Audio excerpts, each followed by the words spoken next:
Chapter 2, Attacking from the Weak Side.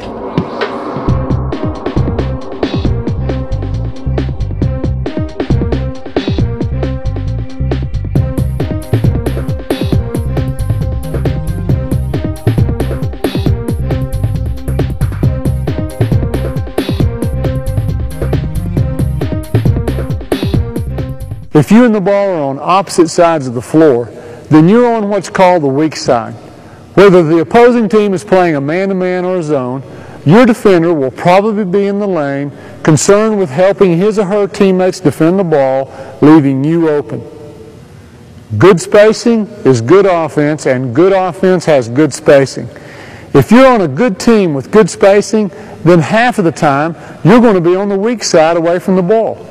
Being able to score from the weak side position means you're making good use of 50% of your time without the ball. Becoming a threat to score from the weak side is important for another reason. The defense becomes reluctant to help too much on the ball. This means that your threat to score from the weak side will stretch the defense, leaving gaps for your teammates to attack. You've increased your teammates' chances to score. And what's more, if your teammates are penetrating to score, they might draw your defender and pitch you the ball. Even though we look at flashing to the ball at the end of this chapter, most of the time, staying where you are on the weak side is the right thing to do. Resist the temptation to creep toward the ball. The ball is like a magnet to the inexperienced player. You might want to get closer to it, but resist the temptation and keep good spacing. The second principle is to position yourself so that the passer can see you at all times. Stay wide and stay in the eyes of the ball. When the skip pass comes or the quick swing pass, have your eyes on the ball while reading your defender at the same time. You have the advantage because the defender is running at you to close the gap. Chapter 2, Contents. Footwork. Read, catch, and attack. Turn lemons into lemonade. When to flash the ball. Weak side attack. Footwork. Open stance, 2-foot hop. Before we catch the ball and attack, let's look at your footwork. There are two ways to catch the ball on the weak side.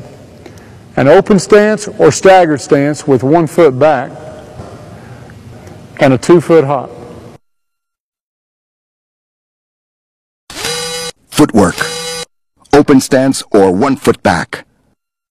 When you're open on the weak side, the ball can be passed directly to you by skipping the ball over the defense, or it can be passed or swung around the top of the key. In the second case, when the ball briefly hits the hands of your teammate at the top of the key, you'll be 1 pass away and you can take an open stance to the ball with 1 foot back.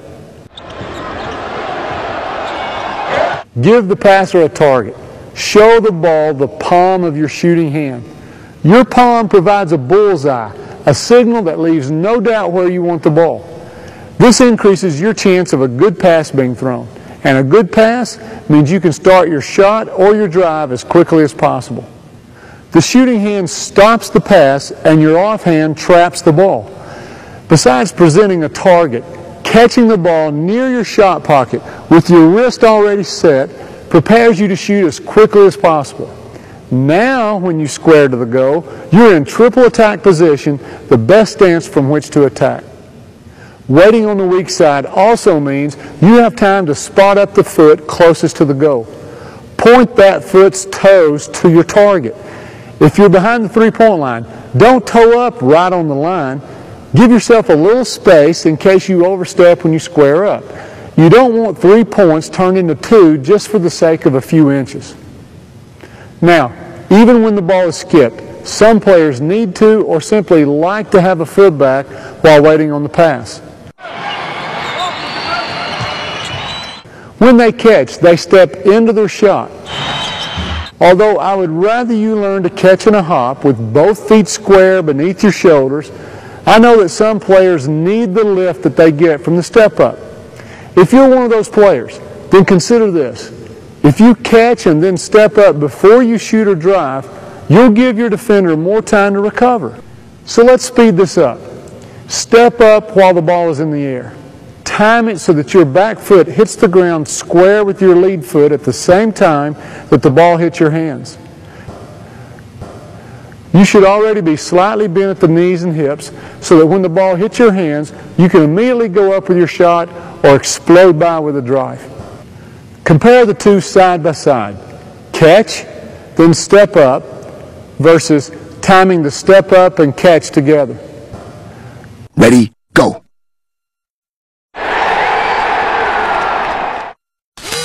Footwork. The 2-foot hop. How to catch in a hop. 3 tips. Hop tip number 1. While the skip pass is in the air, stay in your triple attack stance and let the ball fall into your shot pocket. Hop tip number 2. If the pass is short or to the right or left, then move under the ball while remaining in your triple attack stance. Chopping your feet will help you stay in your stance while you move.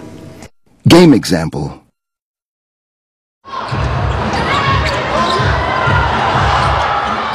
Don't be lazy and reach for the ball.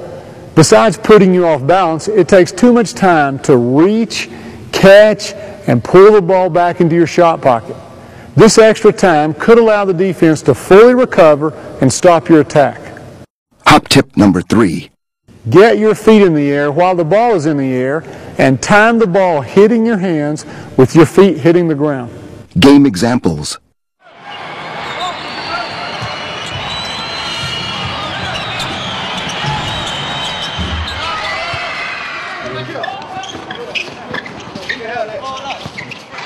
Why catch in a hop? 4 reasons. Why the hop? Number 1. Catching in a 2-foot hop puts you automatically in the triple attack position, the best stance from which to attack. Why the hop? Number 2. It loads your legs for explosion, storing extra vertical energy for your shot. Why the hop? Number 3. It's the quickest way to get off your shot. You're ready to go up and out with your shot as soon as the ball hits your hands. No dipping the ball, no extra knee bending, just up and out. Why the hop? Number 4. Last but not least, catching in a 2-foot hop allows you the choice of using either foot as a pivot foot if you need to drive. If you want to explore that subject, then see one-on-one offense scoring from the perimeter. Read, catch, attack in that order. Introduction.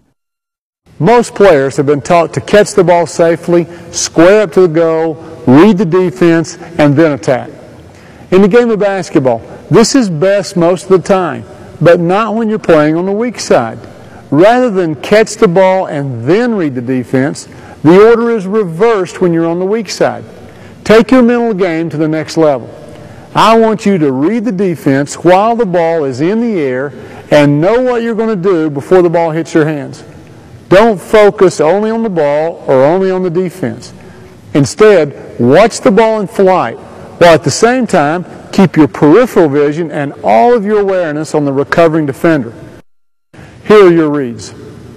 Read number 1. The late defender. If the defender is late, then catch and shoot. Simple enough for the experienced player, but if you don't know what that distance is for you, then training with a partner can help. When you're training, don't worry about getting a few shots blocked.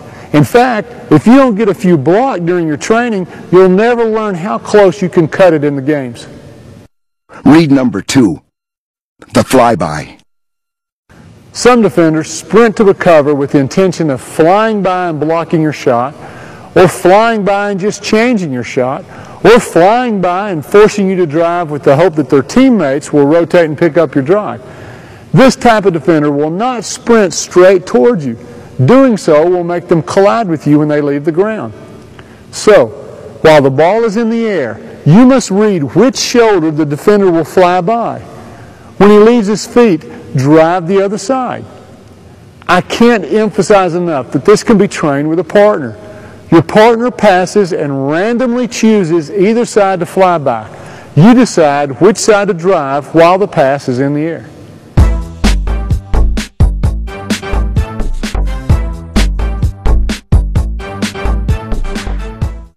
Read number 3. The closeout. If the defense recovers in time to prevent your shot and also play your drive, you'll notice him in a lower stance with his weight back. You might even hear his feet chopping or his shoes screeching. Note which foot, hand, or shoulder is forward and attack in the direction of his back, just like you learned in better one-on-one offense. Turn lemons into lemonade. If the pass is skipped over your head, catching in a hop could land you well outside your shooting range. So instead of using a hop, drag a foot as you go after the pass. Now, after you catch the ball, you can step up, square up, and shorten your distance to the goal. It's difficult, if not impossible, to read your defender while you're going after a pass over your head. So in the case of this type of pass, you'll have to read your defender after you catch the ball. If your defender lunged to deflect or steal the pass, take advantage. You now have the defense outnumbered 5-4. Let's look at one more possible scenario. As you're trying to turn this overthrown pass into something good, your defender arrives in pressure defense and crowds your ability to square up. Reverse pivot, sealing behind you, and attack. When to flash the ball from the weak side. If all the players on the weak side constantly flash to the ball, there'll be no room or spacing for anything good to happen. 10 players on one side of the floor does not make for good basketball. However, there are times when you should flash to the ball from the weak side. Here's 4 examples. Example 1. Your team might be running a play that calls for this specific cut. Example 2. Against a man-to-man, the middle could be open and your defender is guarding you close instead of helping. A simple front or rear cut allows you to beat your defender to the ball. Example 3. Against a zone, you spot a hole or a seam opening where you can cut and the ball can see you.